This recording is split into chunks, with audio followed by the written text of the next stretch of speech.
ভোলা মাছের ঝোল বানানোর জন্য মাছগুলোকে এখানে আমি ভেজে তুলে নিয়েছি। মাছটা খুব একটা বড় সাইজের ছিল না, মাথা আর লেজা হয়েছে। এরপরে জিরে ফোড়ন দিয়ে নিয়ে পেঁয়াজ, টমেটো, কাঁচা লঙ্কা, আদা একসাথে করেই আমি এখানে দিয়ে দেবো।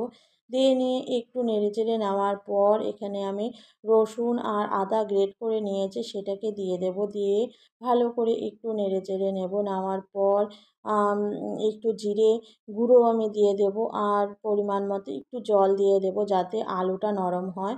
তো আলুটা নরম হওয়া পর্যন্ত আমি ভালো করে কষে কষে রান্নাটা করব। তো আলুটা যখন নরম হবে আর মশলা থেকে তেল ছেড়ে আসবে, পরিমাণ মতো আমি ঝোল দিয়ে দেবো। যে যতটা পরিমাণ ঝোল খাবে সে ততটা দেবে। এরপর ঝোল ফুটে এলে পরে আমি ধনেপাতা কুচি আর মাছটাকে দিয়ে দেবো।